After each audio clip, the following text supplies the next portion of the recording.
So Caitlin Clark is now playing in the WNBA. Yeah. She's finished at Iowa, and she's a star. She's huge. She's the biggest star of anybody.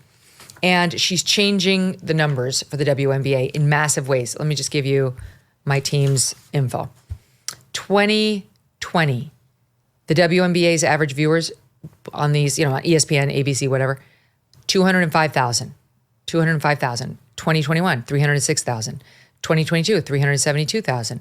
2023, 505,000. Now, with Caitlin Clark playing, 2.12 million on May 14th, 1.71 million on May 16th, and 1.5 million on May 18th. These are the highest ratings in more than 10 years. And it is 100% because of Caitlin Clark. Those are regular NBA ratings. Like if you get a couple million people watching an NBA game, you're pretty happy as a network guy. She is the Michael Jordan. Like I know you're not a major basketball person, but she is the Michael Jordan of female basketball. Every single player in that league, every single coach, manager, janitor, anyone who has anything to do with that league should be bowing at the altar of this woman. She is transforming the sport into something mainstream, which is what the WNBA was set out to do. And I think it started in 1994 or 1995. They have never had a mainstream star. They have had good players, obviously. They're not good enough to play in the men's league, which is why a women's league exists, and that's okay. They're not household names. But yeah, there was Cheryl Swoops 30 years ago. Some people kind of knew her name. Is that her real name? Cheryl Swoops. It's a great name for a basketball player. And she was quite good, but the point is, you didn't hear about her, right? Like you'd really have to be an insider. Caitlin Clark has now broke that glass ceiling, and they should be bowing at her. She's going to create jobs and money, and she's selling for everybody. So the other one, whether she is a lesbian or not, like she should. To me, you kick her out of the league. She could have broke her neck. Let's show them what she did. Okay, so Caitlin Clark was playing in a game against. What's the name of the other team? It doesn't even matter. Okay, it doesn't. Chicago. Matter. Thank you, Chicago. Let's show it. Show it again. So this girl comes up to her from behind. The ball is nowhere near them. So there's an inbound pass about to come. Like that makes no sense. Like if having watched and played basketball, it just makes no sense that you would do that. Like maybe if there was a pick and you were coming around the pick, you might crash into somebody. That is just abject, blatant. I am trying to hurt that person. And imagine if she had blown out her knee right there. That's it. And it was her expressing her anger. That's what was happening there. Yeah. This wasn't play. This was, I'm angry with you and I'm going to assault you. And the meme now out on this from, if you watch MSNBC and the rest of it, is that the league, that they're sort of just in their anger at her because she's straight and white and a little prettier than some of the other girls. That is literally what they're saying. Yeah, it is literally what they're saying. I think Joy Reid actually said that. So Sunny Hostin said the following. Oh, Sunny, yeah, This is really not in response to this, but in response to another one. Listen to Sunny Hostin, Sat 9. If Caitlin Clark is the vehicle that will bring this sport that I have loved so much and so long to little 5-year-old girls playing in Harlem, I say yes, bravo. Yeah. I have no problem with that. I do think that there is a thing called pretty privilege. There is a thing called white privilege. There is a thing called tall privilege. And we have to acknowledge that. But I do think that she is more relatable to more people because she's white, because she's attractive. And unfortunately, there still is that stigma against the LGBTQ plus community. 70% of the WNBA is black. A third of the players are in the LGBTQ plus community. I think that people have a problem with basketball playing women that are lesbians. Who cares? They are great athletes. Well, there is so much lunacy in there. First off, do you see why the perfect example of why I say the LGBTQ plus community makes no sense? What does she mean? 30% of the league is LGBTQ plus. Well, if you mean 30% of the league are lesbians, I'll accept that if that's the proper number. But what do you mean? They're queer plus trans? They're trans? Actually, they will have trans. They're going to have a washed up 38-year-old NBA player who's 6'8", 250, and he's going to realize I'm averaging 1 point and I actually just got cut from the Knicks, and I'm going to go and I'm going to average a triple-double, 30 points a game, and I'm going to put on a dress and they're going to call me Sally. And I'm going to make bank. And then Sunny Hostin will tell, oh my God, it's so great because now it shows that everybody loves the T community. It's absolutely insane. Also, these things that they describe as privilege, that you might be pretty or you might be tall or something, they were just things. They were part of the gestalt of what you were as a human being, right? And by the way, anyone can be pretty. I'm sick of this bullshit. Just try harder. It's really not that hard. Truly. Like, do something about your hair. maybe try a diet, put a little makeup on. I don't care what you look like naturally. You can make an effort and come across as more attractive than you are. And I don't want to, like, she's very open about how the number of procedures she's had. Like, it's my pretty privilege. Just shut up. Like, either that's important to you, you have that vanity, or you don't, but stop bitching about it. And the worst part of that, of course, is that the way they would try to racialize sports for anyone that has ever played any sport ever, but particularly basketball, because a lot of black people, it's thought of as more of a black sport or something like that. I play basketball every week.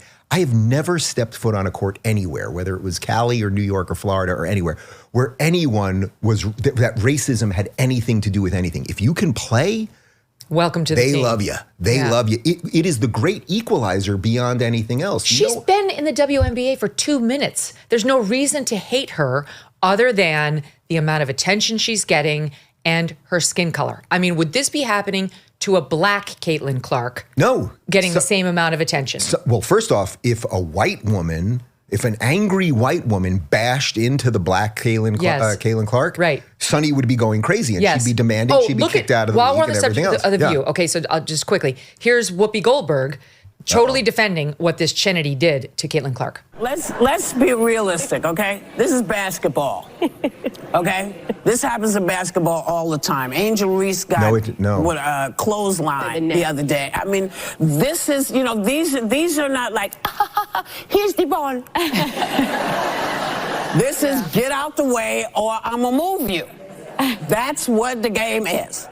So a lot of people, however, are reading this as confrontation. But this is not, they're not playing on the court. They're there to win. And just because they're women, get over yourselves. They're athletes. I'm sorry. See, it's female empowerment.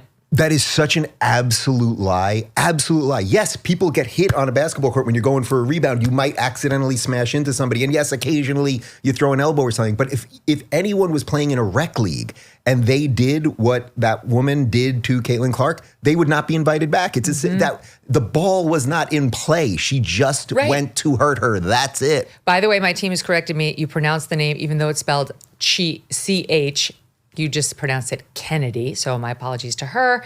Kennedy. Do we have any information about the lesbian? No one can find that her sexuality. Apologize? I don't think anything's wrong with being a lesbian. So if she is a lesbian, it's great. If she's straight, it's great. If she's queer, God bless. We don't care what her sexuality is. We care what she did on the court. So Jamel Hill. This is National Review pointing out. She has complained that Caitlin Clark's quote race and her sexuality played a role in her popularity, and she is symptomatic of how black players are erased.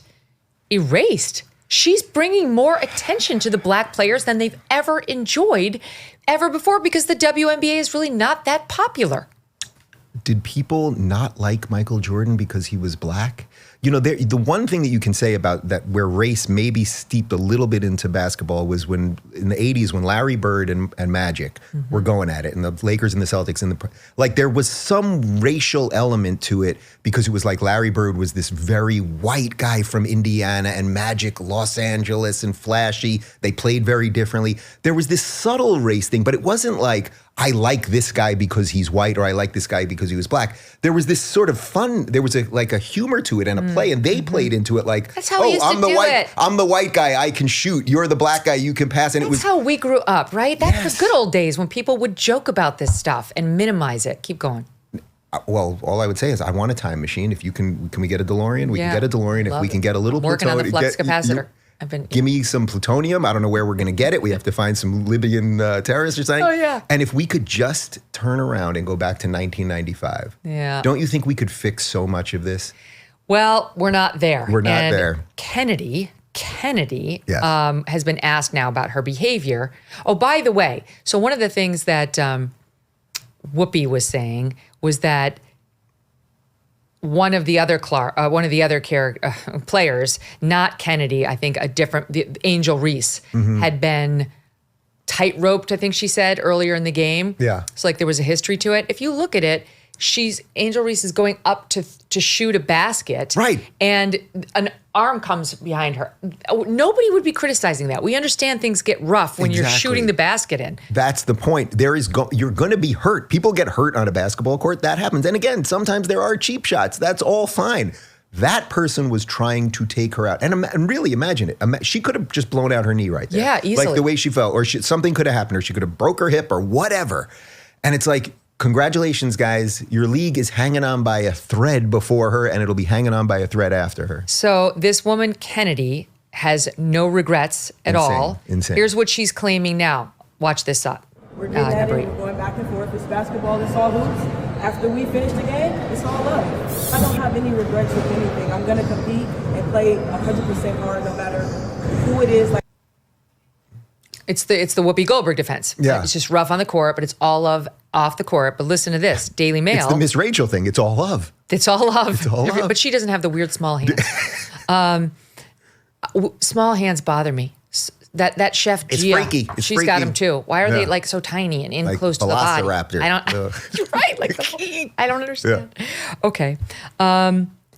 Daily Mail, July of 2021. Kennedy Carter was suspended for conduct detrimental to the team. According to reports around the time the suspension was issued, Carter got into an argument with another player on the Dream, Courtney Williams, who asked her to improve her attitude during a game. After the game ended, Carter went up to Williams in the locker room, telling her she wanted to fight. Once that request for an altercation was denied, Carter backed away. She did not play for the Dream again. So apparently, the Daily Mail reporting she was kicked off of WNBA teams twice for a bad attitude. So I don't think she is all about the love off the court. Have you seen the garbage they're pushing in some public schools? Leftist propaganda, gender bending, race baiting, DEI indoctrination. What happened to real education? Parents, listen up. Many teachers are coming from leftist universities where they're taught by Marxist professors who want to indoctrinate our children. But I want to tell you about Freedom Project Academy, or FPA. FPA offers online learning with live, on-demand, and homeschool courses for students K through 12. Freedom Project Academy was built on Judeo-Christian values and classical curriculum. Students read books, they write in cursive, they study the full scope of history, the way it used to be. Right now, save 10% on tuition when you enroll at freedom4school.com. That's freedom4, F-O-R, school.com. You can check out their fully accredited courses, teachers, and request a free information packet. We can't afford to hand over another generation to the left. Take back your child's education at Freedom Project Academy. Freedom4school.com. That's freedom4school.com. Hey, thanks so much for watching. If you like what you just saw, hit the subscribe button for more clips and full episodes.